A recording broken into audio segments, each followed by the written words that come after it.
प्यारे बच्चों, आप सबका हमारे चैनल पर स्वागत है। आज हम कक्षा 6 का चैप्टर नंबर 3 करेंगे बच्चों।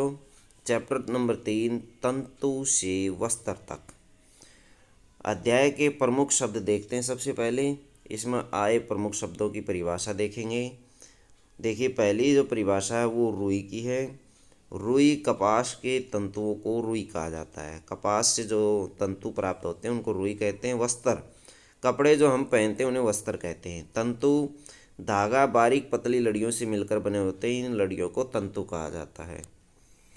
बंधाई एक प्रक्रिया होती है। बंधाई देखिए, यह एक प्रकार की बुनाई है जिसमें किसी एकल धागे का उपयोग कपड़ा बनाने के लिए की प्रक्रिया में किया जाता है। कताई, रेशों से धागा बनाने की प्रक्रिया को कताई कहते हैं।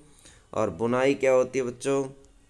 बुनाई, धागों के दो सेटों को आपस में व्यवस्थित करके वस्त्र बनाने की प्रक्रिया को बुनाई कहा जाता है। तागा क्या है? धागा अथवा तागा बारीक तंतुओं के समूह से बने रेशे को तागा अथवा धागा कहते हैं। तागे से वस्त्र बनता है।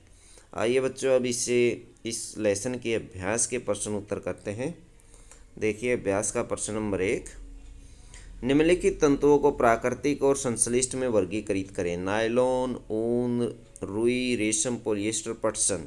प्राकृतिक तंतु ऊन, रुई, रेशम और पटसन हैं, क्योंकि ये हमें प्राकृतिक रूप से पेड़ पौधों से या जंतुओं से प्राप्त होते हैं।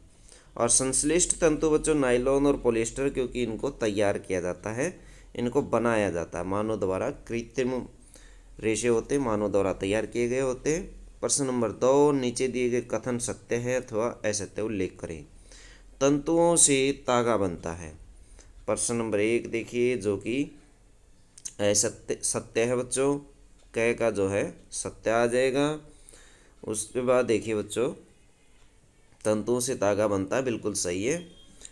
ख देखिए, कताई वस्त्र निर्माण की प्रक्रिया है। कताई वस्त्र निर्माण की प्रक्रिया है, नहीं, ये असत्य है। जूट नारियल का बाहरी आवरण होता है, ये भी असत्य है बच्चों।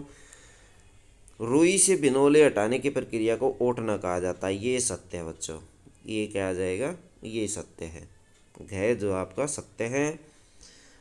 और आगे देखिए, तागों की बुनाई से वस्त्र का एक टुकड़ा बनता है। तागों की बुनाई से वस्त्र का एक टुकड़ा बनता है, ये सत्य है, ये सत्य है।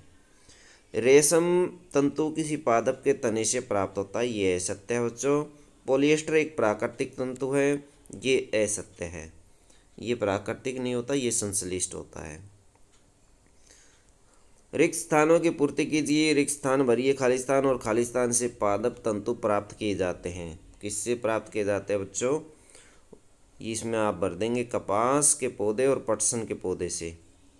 क्या आ जाएगा इसके अंदर? कपास के पौधे और पटसन के पौधे से। पहले में कपास के पौधे, दूसरे में पटसन के पौधे से पादप तंतु प्राप्त होते हैं। खालिस्तान और खालिस्तान जांतव रेशे हैं। कौन कौन से? रेशम और ऊन। यहाँ ऊन आ जाएगा, आगे वाले में रेशम आ जाएगा। प्रश्न 4 है, रुई तथा जूट जूट अथवा पटसन पादप के किन भागों से प्राप्त होते हैं? रुई कपास के पादप के फूल भाग से प्राप्त होती है, जबकि जूट अथवा पटसन पटसन पादप के तने से प्राप्त होता है। पटसन पादप के तने से प्राप्त होता है। नारियल तंतु से बनने वाली दो वस्तुओं के नाम बताइए। नारियल तंतु से रस्से और मैट बनाए जाते हैं। नारियल तंतु से मशीनों द्वारा वस्त्र भी बनाए जाते हैं बच्चों। प्रश्न 6 है, तंतुओं से तागा निर्मित करने की प्रक्रिया को स्पष्ट कीजिए। तो देखिए बच्चों, इसका आंसर, तंतुओं से तागा बनाने की प्रक्रिया को कताई कहते हैं। इस प्रक्रिया में रुई के एक पुंज से रेशों को खींचकर ऐंठते हैं। ऐसा करने से रेशे पास पास आ जाते हैं और तागा बन जाता है। कताई के लिए एक सरल युक्ति हस्त तकुआ का प्रयोग किया जाता है, जिसे तकली भी कहा जाता है। हाथ से प्रचलित कताई में उपयोग होने वाली एक अन्य युक्ति चरखा है, जो पहले प्रयोग की जाती थी बच्चों, चरखा। बृहत पैमाने पर तागों अथवा धागों की कताई का कार्य मशीनों की सहायता से किया जा रहा है। अब मशीनें आ गई हैं। चरखा और ये जो तकली थी, ये बच्चों ये समाप्त हो गए हैं। इनकी जगह पर मशीनों का प्रयोग होने लगा है, क्योंकि तकली और चरखे में काफ़ी ज़्यादा समय लगता था, जबकि मशीनें काफ़ी कम समय लेती हैं। इसलिए मशीनों ने इनको रिप्लेसमेंट कर दिया है। तो बच्चों ये थे इस लेसन के आपके क्वेश्चन आंसर। वीडियो अच्छी लगी तो बच्चों लाइक करें, हमारे चैनल को सब्सक्राइब करें।